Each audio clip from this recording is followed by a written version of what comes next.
we're out in the evening again. This time we're in Chinatown. After a fine meal of dumplings, we walked out to Beach Street and down to where we saw this view of the gateway to Chinatown. This is a tonal study, single color, that I did after doing a painting there. I came back and did a study and organized my picture a little bit more in terms of lights and darks. And started with a sketch. And then from the sketch, I start to develop a graded wash. A graded wash means a wash that changes over the length of the wash. This is all going to be connected for about 3/4 of the page. And as I move the wash downward, I'm adding more red and I'm adding more water. So it's going to lighten substantially as it approaches the street. And the purpose for using these washes is they help to create luminous effects of light bouncing around surfaces and effects of light softly moving through the scene. In fact, what I'm doing now is I'm using some hard edges, some rough edges on the right side, but a lot of soft edges and sort of a loose application of color. I'm concerned about the tonality, the light and dark, but color I'm being pretty liberal. As you can see in the foreground, a bright red, vermilion red, and a soft edge on top, a little bit of a broken edge accidentally appears, and I decide to leave some of that sparkle. So these two washes represent the big foundation of the painting, and in it we can feel a glowing light through the bottom part, and this is what I'm going to play on as I develop the painting. I let the paper dry because from now on, or at least as I'm painting the gate, I want to have some dry brushwork, some sharper edges and some dry brushwork to help create the beautiful shapes of the gateway and the overhanging roof. There'll be some luminosity created as a result of a graded wash within this shape, going from a darker aspect to a paler aspect through the center. So I'm thinking of this shape, this object, as a graded wash also. So when I think of my subject, one of the first things that I try to ascertain is where am I going to use a graded wash and how am I going to use it? And in fact, we can use them in so many different instances that it's really a useful technique. Within the column, I'm adding some darker red while it's drying and thus creating a smaller graded wash. It's going to get a little darker towards the bottom.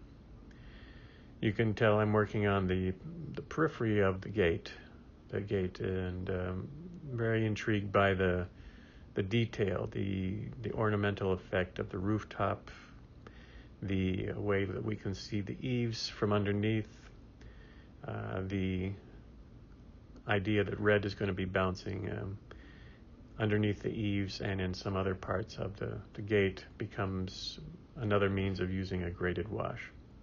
So I spend some time with this wash. I'm not working anywhere else at the moment trying to finalize and connect things, as it were. There's a small statue of a lion in front, which is interesting, but I can't really get too detailed with it at this point.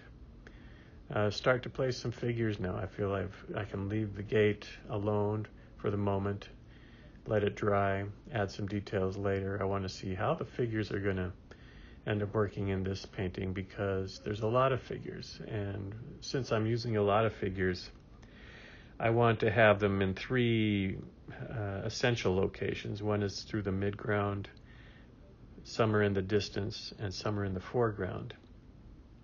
Not just because they're figures, but because this really helps to create depth in the painting. Whenever you're repeating an element, it might be a tree, it might be a building, it might be a fence post. Whenever you're repeating that element, variety is utmost important. So varying the height, the pitch, the color, anything that you can vary about it will serve you well. In this case, I'm varying the size.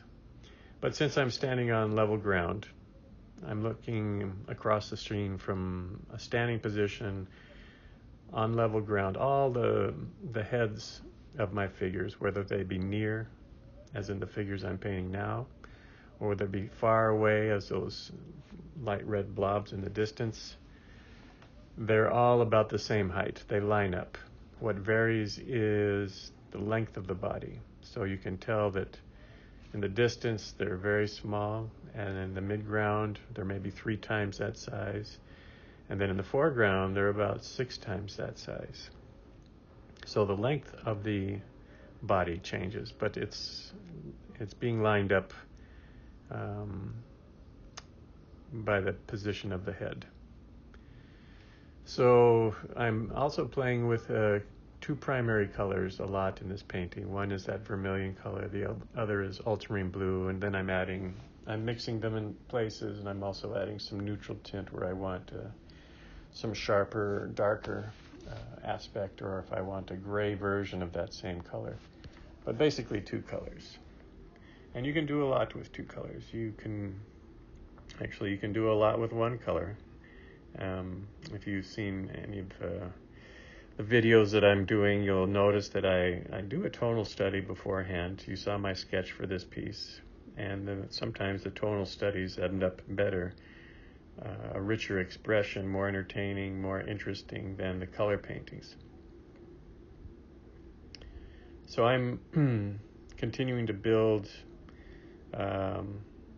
the gate. I return to it now and then when I want to adjust something after I see that parts have dried. I'll return to it and adjust something to make sure it's responding to the rest of the painting. More figures in the foreground, kind of near the periphery, because my main figures, and I think it's pretty clear that small family in the mid painting, about mid-ground, is the center of attention. They have a bit more color, some very sharp edges, some darker tones, and they're separated from the crowd. When I'm painting the peripheral groups of figures, I do make an effort to connect them so that they're not standing out as much. We feel them, we sense them, and they contribute to the depth of the painting. But just as in the director stages the scene, he usually puts a spotlight on his figures, or they usually put a spotlight and center the figures away from the chorus or the supporting actors. That's what I'm doing in this case. There were lanterns in this scene. Probably couldn't see them in the photograph, but I made note of them, and while it's not New Year, they do add a sense of decoration to the scene. It's not the Chinese New Year, in which case there might be even more of these lanterns, but they do add a certain decorative character to the scene, as do the eaves above the gate, and I have a block of signage behind too, which I'm using to kind of set off that extension of the gate, that rooftop of the gate.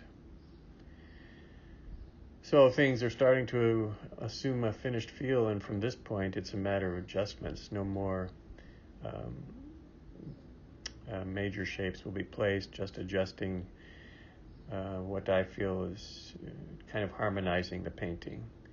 One benefit of working with 2 colors is you generate almost an instant harmony because of the simplicity that you've chosen for color. There's going to be a sort of automatic balance generated by using these 2 colors. And you can tell now how that graded wash was very helpful in creating the deeper parts of the scene and creating the transitions in the gate, that top to bottom. We feel like light is bouncing up into the gate from the bottom. We feel like there's a change in the tonality of the gate, a texture in the roof. There's big Chinese characters in the sign that's in the middle part of this gate, and I don't feel confident to paint them yet. Maybe I'll explore that idea and at some point add them, but for the moment I just want to finish this basic statement of nighttime in Chinatown. So you can see the finished piece and how it's dried. The figures that I was alluding to remain sort of a central part of the painting. The softness in the background contributes a lot. The soft white light that's emitting from the scene is quite powerful, and I was counting on that against the silhouettes of these figures to make it a nighttime scene that's very luminous.